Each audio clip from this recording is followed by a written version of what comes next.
Bad manners don't come from nowhere. They are planted and progressively grown in our homes.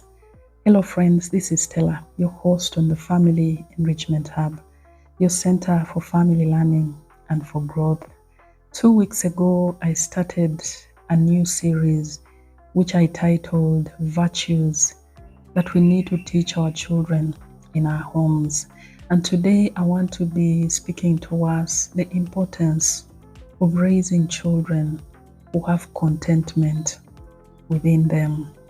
Contentment speaks to an attribute of being satisfied, of being at rest over what you have and with who you are, even as you aspire to improve yourself and that of your family.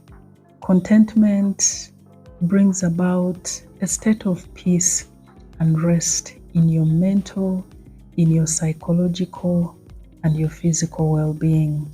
A few weeks ago, social media was abuzz with a story of a mother whose teenage son refused to go back to school because she had given him pocket money of 500,000 Uganda shillings instead of the usual 2 million shillings that the mother had been giving her son.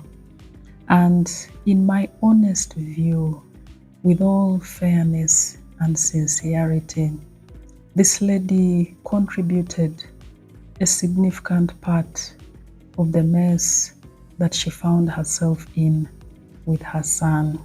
Because I truly believe that whatever we sow in the lives of our children, that is going to bring forth a corresponding harvest. And so this teenage boy's behavior was a corresponding harvest of what the mother had actually instilled in him. She had made the boy to believe that he's actually a rich child, that is his level, that's where she had placed him. And so for her to begin making noise and complaining about the boy's refusal to go to school with 500,000 shillings, I think it was short-sighted on her part. We also had a recent scenario in our household here where we contributed a significant amount of money to somebody who was having an important event in their life. But unfortunately, to our disappointment, this person did not acknowledge, neither did they thank us for the money that we had generously contributed towards that event. That makes me to believe and appreciate that there are virtues that we need to teach at home. When we fail to teach our children, they are going to show consistent bad manners within the society and within their own families. These two cases are just examples that I've shared to highlight the fact that virtue, character, discipline, and charity actually begin at home. How do we teach contentment within our families?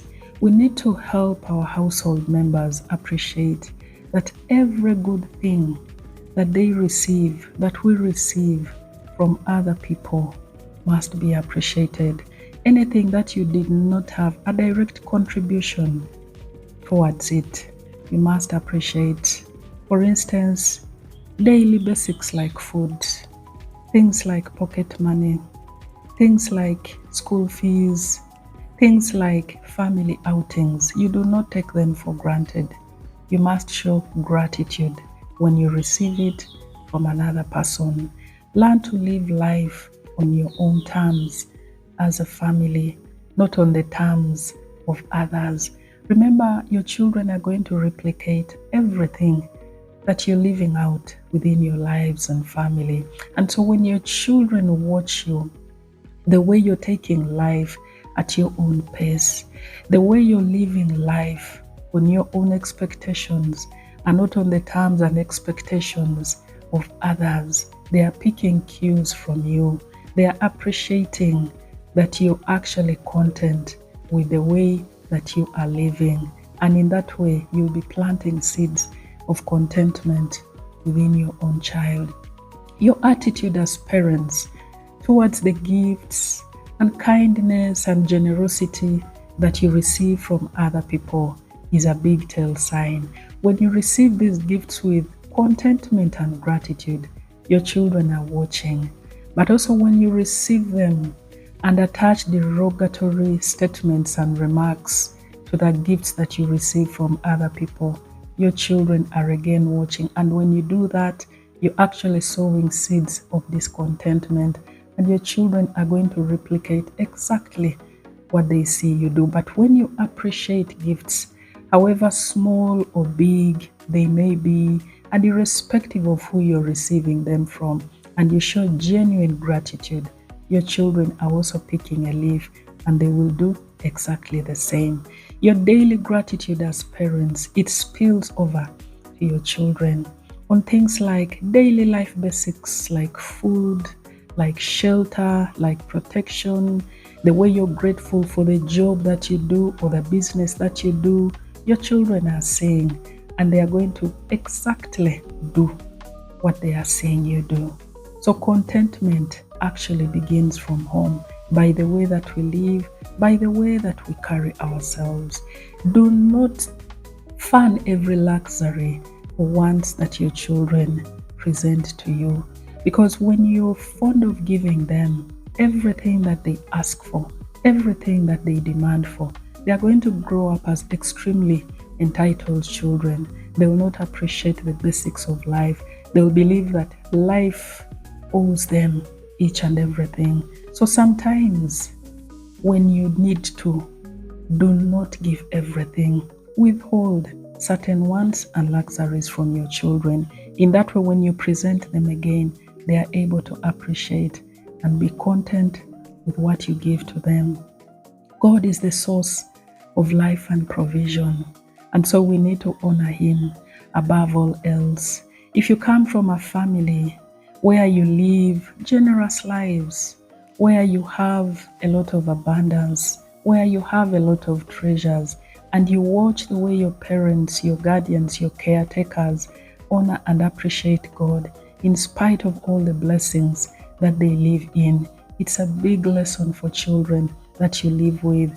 They grow up knowing that despite all the benefits, despite all the abundance that we live in, there is a source, there is a supreme being who is the source of all this. And so they will grow up with a sense of contentment, knowing, honoring, and appreciating that every good thing actually comes from God. Be thankful for what you have. Like they say, when you're grateful for what you have, you magnify and multiply. You position yourself to receive bigger and better blessings. And also when you're grateful for what you have, you're sowing seeds of contentment within your children. But when you're not grateful for what you have, you're actually sowing seeds of discontentment within your children. You're communicating to them that nothing is ever enough. And so they need to keep striving and doing whatever it takes for them to be in a place where they are always searching, they are always striving, they are always looking for more. Gratitude is a great attribute. It is a great virtue that we need to instill within our children.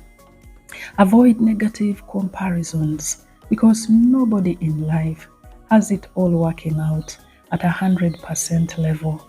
And it's worth appreciating that in whatever situation, in whatever circumstance, even the negative ones, there's always something to be grateful for. So when your children are watching you, even in difficult, challenging situations of life, when they see you, pause and take a moment to just be grateful for what you have. You're teaching them lessons. You're teaching them to be content in their own lives. It's not wrong for people to want things.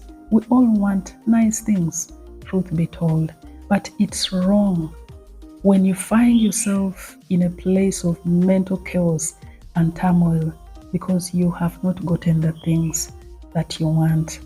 The Greek philosopher Socrates put it so beautifully when he said, "He who is not content with what he has will not be content with what he would like to have in the future." And scripture teaches us that godliness with contentment is of great gain. And so I implore all of us As parents and caregivers, let's plant seeds of contentment in the lives of our children. Let's desist from the habit of being discontent, because discontent breeds so many other vices like envy, like covetousness, like jealousy, that will lead to so many other evils within the society. Allow me to conclude with this. Without contentment, greed, corruption, fraud, and every other vice will thrive within our society. May your home be a training ground for raising content and virtuous leaders. Thank you, friends, for listening in. God bless you. Catch you in 2 weeks' time again. Bye.